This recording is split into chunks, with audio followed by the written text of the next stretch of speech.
मेरे प्यारे दोस्तों, आशा करता हूँ आप सभी स्वस्थ और मस्त होंगे और आप सभी को आपके अपने अध्ययन केंद्र समर्पण विद्यापीठ में तहे दिल से स्वागत है। जी हाँ दोस्तों, आज हम लोग प्रतिपूर्ति का अध्याय तीसरा पढ़ने जा रहे हैं लोग, और ये लास्ट है, समझ ना, अंतिम है, समझ ना। इसके बाद हम लोग का प्रतिपूर्ति और गद्य खंड समाप्त हो गया है और हम लोग को अब पढ़ना होगा इसके बाद काव्य खंड, समझ ना। तो काव्य खंड को मैं यथाशीघ्र आपको बताऊंगा कि हम लोग कैसे पढ़ेंगे, समझ ना। चलिए अब इसको शुभारंभ करते हैं। सर्वप्रथम में पेशगी की ने हम तक गलती पढ़े, पेशगी, जो कि हेनरी लोपेज जी के द्वारा लिखी गया है 1937 ईस्वी में, जब हमारा देश आज़ाद नहीं हुआ था, उससे 10 वर्ष पूर्व, समझ ना। हालांकि पेशगी का मतलब क्या होता है, एक तो पेशगी जो है कि मतलब एक क्या बोलते हैं स्त्रीलिंग शब्द है, समझ ना। और एक किसी वस्तु के मूल का वह अंश जो काम करने वाले को ही पहले ही दे दिया गया हो, समझ ना। नहीं तो लोग कहते हैं लोग कि अग्रिम एडवांस दे दो, आज इसको शादी उदी में के तौर पर जो जो मतलब क्या बोलते हैं, जो साटा ब्याना जो करते हैं ना, साटा समझे ना। ये लोग नहीं करते, अरेंजमेंट करने जाते हैं कि इस दिन को मेरे को 4 गाड़ी चाहिए, 2 टेंट वाला, 2 शहनाई वाला, 2 क्या बोलते हैं भंगड़ा वाला, इस तमाम तरह का। तो उनको पैसा जो दिया जाता है अग्रिम, तो उसको लोग कहते हैं शगुन, लेकिन यहाँ पर है पेशगी, समझ ना। तो पेशगी किया गया है, तो समझ ना। और यही कि नियति तिथि के पहले दिन ही दे दिया गया वेतन आदि अंश अगौरी, समझ ना। इसी को एडवांस कहते हैं लोग, एडवांस पेशगी है, समझ ना। अब पेशगी प्रथा क्या था, पेशगी संज्ञा जो कि स्त्रीलिंग है, वह धन या रकम जो किसी को किसी काम के करने के लिए उस काम के करने से पहले ही दे दी जाए। बाद में देखिए, मैं होश से देखिए, मैं आपको अभी हम पढ़ा रहा हूँ, उदाहरण समझिए। तो आप मुझे पढ़ाने के बाद जो पैसा देंगे उसको कहा जाएगा मजदूरी, समझ ना, या कहिएगा वेतन। लेकिन पढ़ाने से पूर्व मुझे आप जो पैसा दीजिएगा उसी को कहा जाएगा पेशगी, समझ ना, समझ ना। तो चलिए आप इसको हम लोग एक एक लाइन को गहन अध्ययन के साथ शुद्धता, सरलता और अपनी भाषा के माध्यम से आपको मैं समझाने का प्रयत्न करूंगा। अफ्रीकी देश कांगो में जन्मे हेनरी लोपेज हमारे समय के अत्यंत समर्थ लेखक हैं। वे कांगो के शिक्षा मंत्री, वित्त मंत्री एवं प्रधानमंत्री रह चुके। भैया देख रहे हैं ना, राजनीतिक क्षेत्र में भी अपने वे सक्रिय रहे हैं। वर्तमान में वे यूनेस्को में संस्कृति और संचार विभाग के महानिदेशक है। अति व्यस्त दिनचर्या एवं सक्रिय राजनीतिक जीवन के साथ साथ लोपेज ने अपने लेखनीय कर्म को भी उतनी ही गंभीरता से निभाया, समझ ना। राजनीति में जाने के बाद कितना लोग अस्त व्यस्त हो जाते हैं, लेकिन फिर भी देख रहे हैं लेखन शैली के माध्यम से आज भी हम लोग पढ़ रहे हैं उन्हें। और उनका लेखन विकसित या विकासशील दुनिया तथा अविकसित अफ्रीका के बीच की पूरी दूरी को दिखाता है।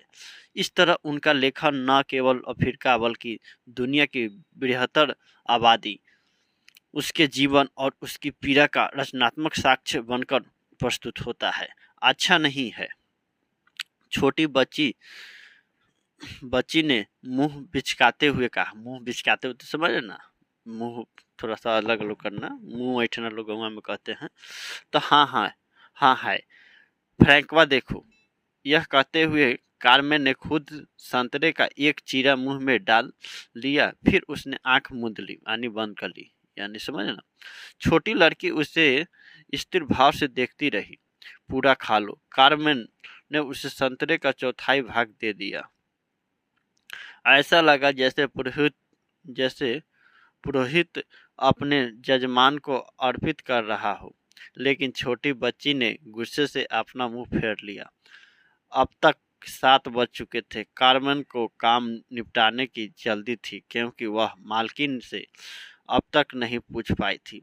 वह अधिक तेज आवाज में बोलने लगी और कठोर दिखने लगी। फ्रैंकवा, अब खाती हो या तुम्हारी माँ से जाकर बताऊं?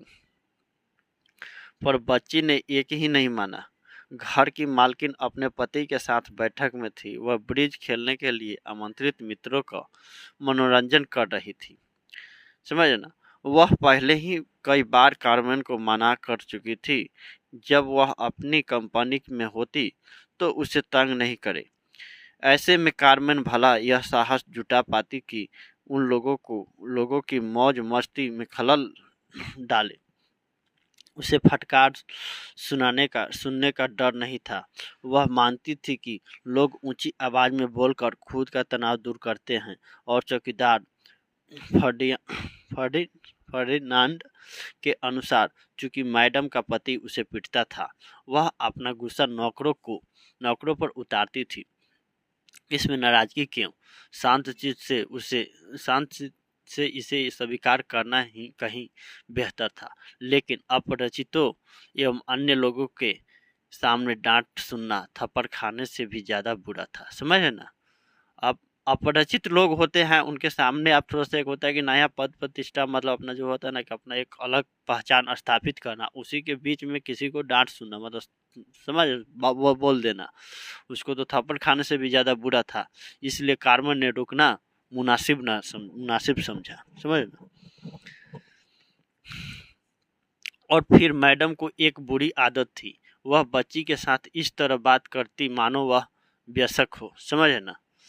फ्रैंकवा, मेरी प्यारी बच्ची, तुमने आज खाने में क्या लिया? और छोटी फ्रैंकवा एक एक कर सुनाती। उसे यह बताने में मजा आता कि उसने तो डेजर्ट में कुछ लिया ही नहीं, क्योंकि जो संतरे कार्मेन ने दिए थे वे सड़े थे। और मैडम इस बात के लिए कार्मेन को डांटती कि उसे बताया क्यों नहीं, वह भी खासकर तब जबकि उसने पहले ही चेतावनी दे रखी थी। डेजर्ट के बिना बच्चों का आहार पूर्णतः संतुलित नहीं होता। आदि आदि आमतौर पर कार्मेन इन सब बातों को गंभीरता से सुन लेती। उसके गांव एवं पूरे माकेल माकेले में सिर्फ इस बात की अहमियत थी कि बच्चे का पेट भर जाए और वह भूखा नहीं रहे। इसके अतिरिक्त यदि उन्हें संतुलित आहार की चिंता होती तो उसका कभी अंत नहीं होता। पर कार्मेन को हरगिज भूलना नहीं चाहिए कि वह मालकिन से नहीं पूछ पाई थी। समझे ना? उसके सामने सिर्फ एक चारा था। चारा मतलब क्या? उपाय। वही करना जो उसे खिलाने के लिए उसकी माँ करती थी। सो एक हाथ से उसने बच्ची का मुंह खोला और दूसरी से फल का वह टुकड़ा उसमें ठूंस दिया। समझ ना? फ्रैंकवा चीख पड़ी। बच्ची का जो नाम है, उसका अंदाजा तो था ही। वह चिल्लाती रही। गुस्से में उसका गला बैठ गया। समझ ना? गलियारे में टाइल से बने फर्श पर धम धम हथौड़े पीटने सी आवाज आ रही थी। यह आवाज मैडम के कदमों की थी जो दौड़ी चली आई। कार्मेन की जीत हुई। यहाँ क्या हो रहा है मैडम? वह नहीं खाना चाहती है। ओह, जबरदस्ती नहीं करो, बेचारी छोटी सी बच्ची। उसके लिए रेफ्रिजरेटर से कुछ अंगूर ला दो, उसे अंगूर पसंद है। मैडम ने छोटी बच्ची के सिर पर प्यार से हाथ फेरा और उसे कई बार चूम लिया। कार्मेन यूरोपियन तरीके की डेजर्ट लेने चली गई। जब वह वापस आ रही थी तो मैडम से उसकी मुलाकात हॉल में हो गई। वहां उसने मन की बात छेड़ नहीं दी, पर उसे लगा कि यह बात उचित अवसर नहीं था। फ्रैंकवा मजे में अंगूर खा गई। अंगूर निश्चय ही अच्छे रहे होंगे, क्योंकि यह बातूनी लड़की चुपचाप शांत होकर उन्हें खा रही थी। उनका स्वाद जानने के लिए एक दिन कार्मेन को कुछ अंगूर चुरा कर रखने ही होंगे। छोटी लड़की खाने में व्यस्त रही और इस बीच कार्मेन ने अपने गालों पर लुढ़क आए आंसुओं को पोंछ लिया। उसके दिल में इस बच्ची के लिए ममता भरी थी। कार्मेन उसके साथ तब से थी जब वह सिर्फ 2 महीने की थी। व्यवहारतः उसने ही तो बच्ची को पाला था। फ्रैंकवा मैडम की बेटी थी तो उसकी भी यहाँ तक कि यदि वह काम छोड़ भी दे या मैडम उसकी छुट्टी भी कर दे तो भी समय समय पर आकर फ्रैंकवा को बड़ी होते देखने से वह खुद को नहीं रोक पाएगा। कार्मेन उस पर आना दो आना तक खर्च कर आई। पैसा आना समझ ना, पहले लोग कहते थे एक आना, 2 आना, 8 आना, समझ 12 आना, 4 आना, ये सब चरनिया ये सब मतलब होता था। 8 जब चलता था 25 पैसा, उसी को 4 आना कहते थे लोग। फिर उसके कपड़े बदले और बिस्तर पर लिटा दिया। तब तक 7:30 बज चुके थे, रात हो चुकी थी, समझ ना, रात का शाम हो गया। माकलेल केले पहुंचने के लिए उसे अब भी 1 घंटा चलना पड़ेगा, लेकिन फ्रैंकवा नहीं चाहती थी कि उसकी आया उसे छोड़ कर जाए। वह झुंझला देने वाली अपनी जिद्दी आदत पर अड़ी रही। वह चाहती थी कि कार्मेन उसे एक लोरी सुनाकर सुला दे। सो जा बच्ची, सो जा, सो जा बच्ची, सो जा। इसके बाद उसे दूसरा गाना होता।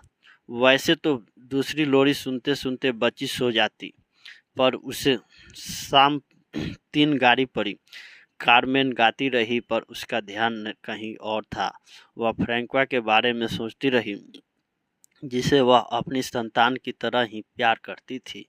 वे दोनों एक ही उम्र के थे, पर कितने भिन्न। फ्रैंकवा एकदम निडर थी।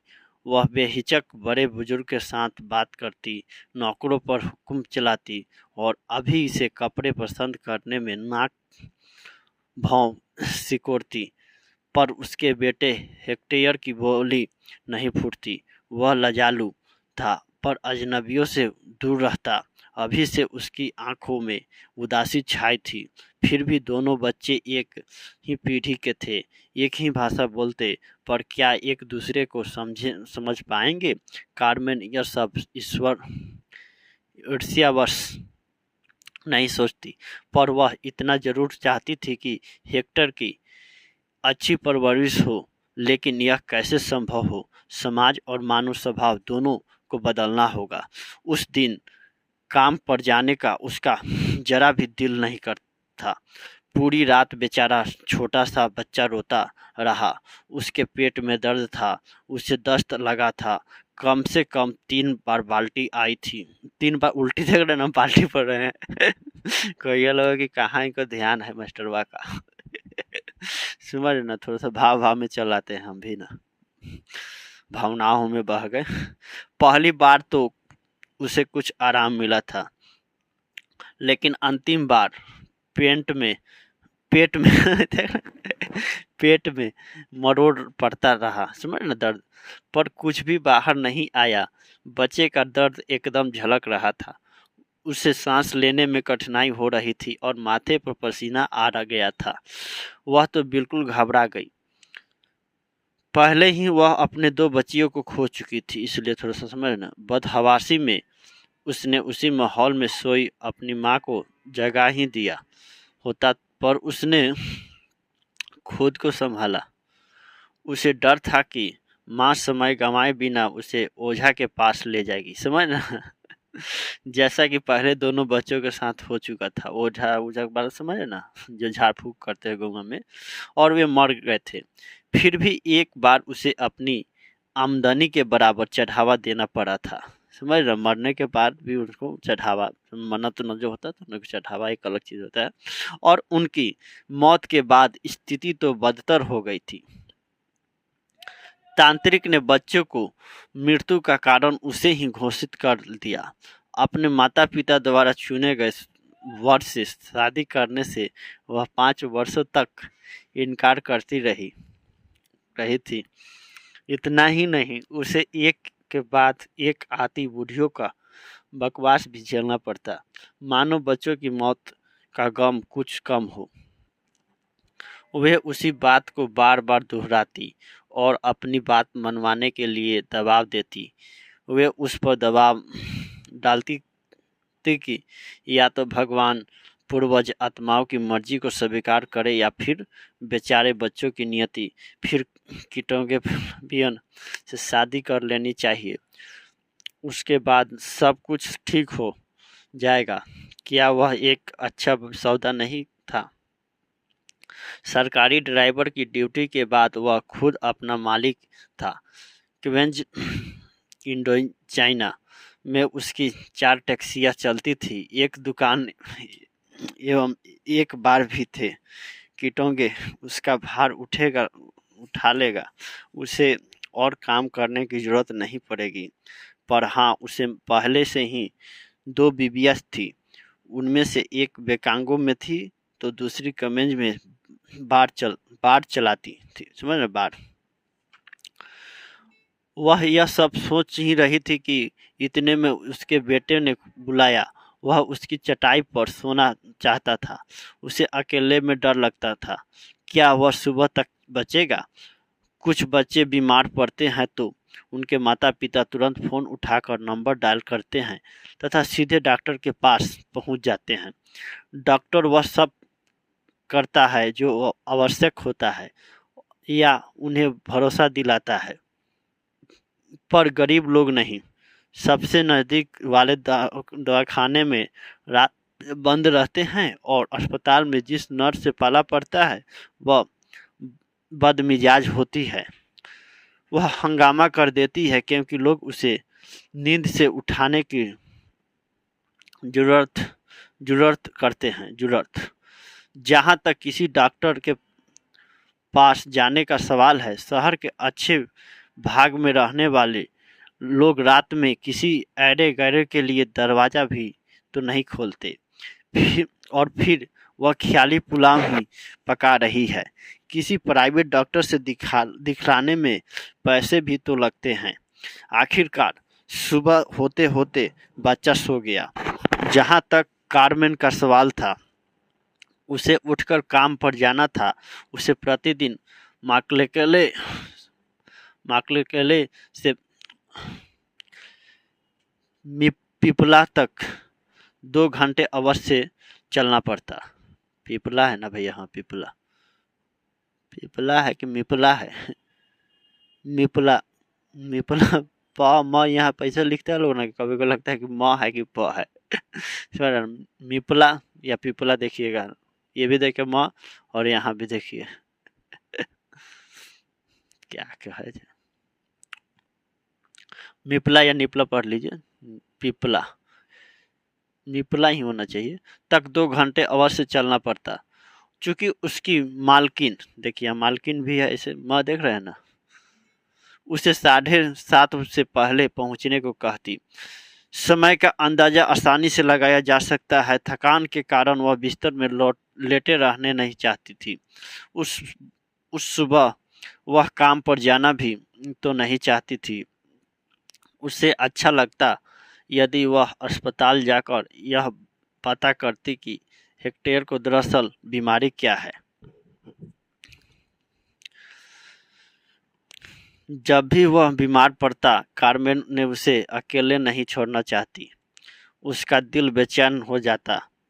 एक बार जब उसे वह काम पर ले गई तो मैडम ने साफ शब्दों में कह दिया कि उसे अपने बेटे को नहीं बल्कि फ्रैंकवा की देखभाल के लिए पैसा मिलता है। कारमेन को पता था कि उसकी माँ एवं अन्य महिला रिश्तेदार हेक्टेयर को डॉक्टर के पास ले जाएंगे। उसका कबीलाई परिवार बड़ा है, जहाँ किसी भी हाल में एक बच्चा कभी अकेला नहीं रहता है। पर फिर भी वह मानती थी कि बच्चों की सबसे अच्छी परवरिश उसकी माँ के द्वारा होती है, जिसे हमने जन्म दिया है। बीमारी की दशा में उसे ही हमारी सबसे अधिक आवश्यकता होती है। लेकिन उसने यदि अपना पूरा दिन बेटे को दे दिया होता तो काम से उसकी छुट्टी कर दी जाती। तब वे क्या करती? पहले ही वह उस महीने में 2 बार छुट्टी कर चुकी थी। पहली बार वह सही में बीमार पड़ गई थी तथा बुखार में तपते हुए 2 दिन चटाई पर गुजारे थे। दूसरी छुट्टी एक शव यात्रा के लिए थी। मैडम बहुत गुस्सा हुई थी। कारमेन ने पहले ही बहुत झेल चुकी थी। देखिए यहाँ पर आपको लग रहा है ना भैया खाली पढ़ रहे हैं लेकिन कुछ समझा नहीं रहे, तो इसमें समझने वाला क्या है बात, ये बात पहले बताइए ना, समझ ना, एक बार आपको सलाम सब बता देंगे, बात खत्म। तुम उन्हीं दिनों घर बैठना पसंद करती हो जब मेरी योजनाएं तय होती है। मेरी प्यारी देवी जी, अब मैं तुम्हें चेतावनी देती हूँ, तुमने इस महीने में यदि अब एक दिन भी छुट्टी की तो तुम्हें कहीं और काम ढूंढना होगा।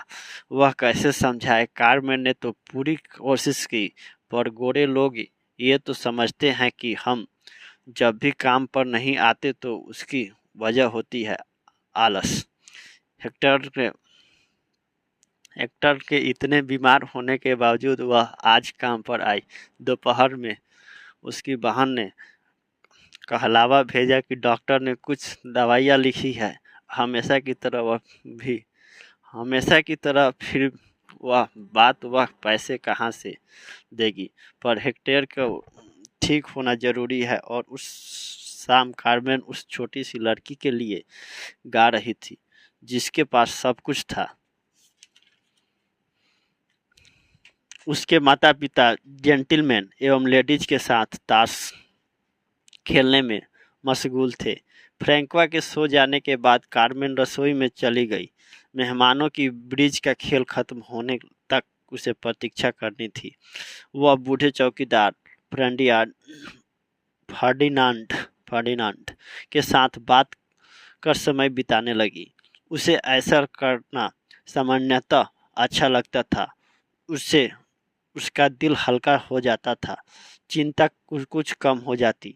वे अपने मालिकों की खामियां एक दूसरे को सुनाते। ब्रंडियार्ड आमतौर पर आंखों देखी सुनाते वक्त मालिकों की नकल भी उतारता।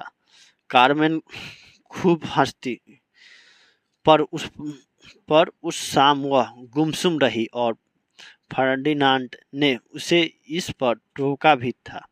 मैडम आखिरकार रसोई में आई। कारमेन, तुम अभी तक गई नहीं।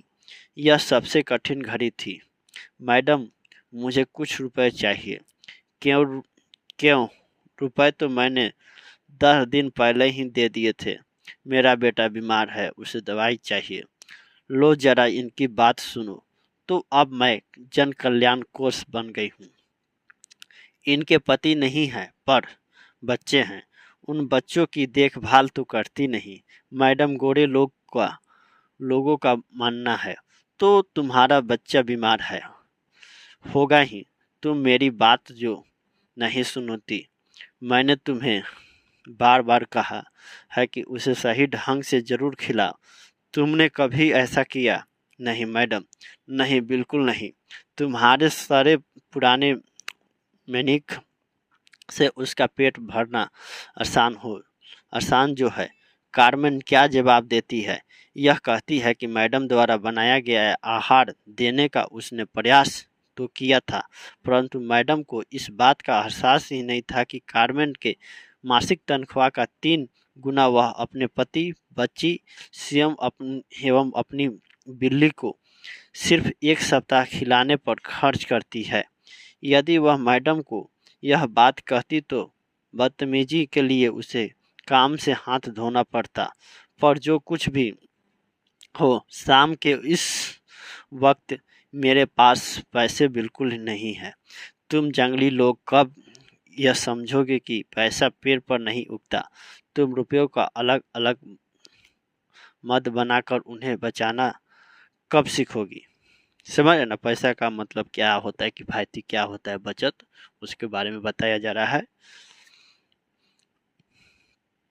जंगली लोग किसे का संबोधित किया जा रहा है, समझना। और मैडम देर तक इसी तरह बोलती रही। कारमेन उसकी सब बात नहीं समझ पाई। दरअसल जब कोई तेजी से फ्रेंच बोलता है तब मन ही मन अनुवाद करने के लिए उसे पर्याप्त समय नहीं मिल पाता और वह तालमेल नहीं रख पाती, केवल सिर हिलाई जाती है। इस बार भी उसने वही किया। शायद इसी से मैडम कुछ नरम पड़ी। जो भी हो, उसने कारमेन के कुछ एस्पिर एस्पिरिन एस्पिरिन दी और अगले दिन 500 फ्रैंक देने का वादा किया। आखिरकार बेचारी कार्मेन वहां से चल पड़ी। माकलेकेले तक का पूरा सफर उसने पैदल तय किया। माकलेकेले मिपला मिपला ही पढ़िए, मिपला से दूर था। मिपला यहाँ पर पढ़े थे ना पीछे। यह दूरी करीब उतनी ही थी जितनी कि उसके पाँव उसके अपने गांव से पाँव नहीं, उसके अपने गांव से वह स्कूल जहां वह पढ़ने जाती। रास्ते में सोचने के लिए उसके पास ढेर वक्त नहीं होता। कार्मेन दौड़ में कुछ लोग आदत होता है जाते होते रहते सोचते उठते आराम से चलते हैं, कुछ लोग हेडफोन लगा हुआ गाना सुनते उठते अपना चलते, कुछ लोग वार्तालाप परस्पर करते हुए मित्र के साथ जाना पसंद। कार्मेन दौड़ना चाहती, उसे लगता मानो हेक्टेयर को उसकी सख्त जरूरत थी, पर वह दौड़ नहीं पाती। रात भर सो नहीं पाई थी और फिर खाने में एक स्लाइस मेनिक के अलावा कहाँ कुछ लिया था। अचानक उसने महसूस किया कि हेक्टेयर उसे बुला रहा था। बेचारा छोटा हेक्टेयर बड़ा होकर क्या हुआ मुझे चाहेगा। दोनों की जिंदगी के लिए पूरे दिन उसे अकेला छोड़ना मेरी मजबूरी ही थी। शायद वह कोसे भी मुझे भी पछतावा है कि मैंने उसे देखभाल के बिना इतनी देर छोड़ दिया। हाँ, मुझे गोरे लोगों की दवाई और उनकी साख में विश्वास है, लेकिन यदि माँ आज रात को ओझा के पास जाने के लिए कहती, मैं मना नहीं कर पाऊंगी। और वह मैडम की कहीं बात में खो गई। वे वाकई एक दूसरे को कभी नहीं समझेंगे। कार्मेन अपने बच्चों की तुलना में मालकिन के साथ अधिक समय बिता चुकी थी। मैडम ने पूरे विश्वास के साथ अपनी बच्ची को कार्मेन के जिम्मे लगा दिया था। फिर भी मैडम की प्रतिक्रियाओं को नहीं जान पाई थी। कार्मेन की दिमागी उथल पुथल भी तो मैडम की कल्पना से परे थी। वह तो नौकरानी की दुनियादारी की दिक्कतों से बिल्कुल बेखबर थी। कार्मेन उसकी नज़र में एक गैर जिम्मेदार और अलहर औरत थी। मैं पता नहीं कैसे उम्मीद करती है कि 5,000 फ्रैंक प्रति माह में से कुछ बचत करूं। पिछले माह जिन्होंने सिर्फ 4,000 फ्रैंक दिए, विगत 6 महीनों से वह 500 फ्रैंक प्रति माह काट लेती थी। पैसा समझ ना थी, ताकि मैंने जो घड़ी खरीदी उसकी कीमत चुकाई जा सके। यह मेरी एकमात्र फिजूल खर्ची थी। इसके बाद बिगदरीन के टाइटन में 1,000 फ्रैंक, माँ को 1,000 फ्रैंक और फिर महीने भर के लिए आई चाची एवं चचेरे भाई बहनों की तीमारदारी के लिए 1,000 फ्रैंक। मेरे पास सिर्फ 1,000 फ्रैंक बचे और 1,000 फ्रैंक की क्या कीमत।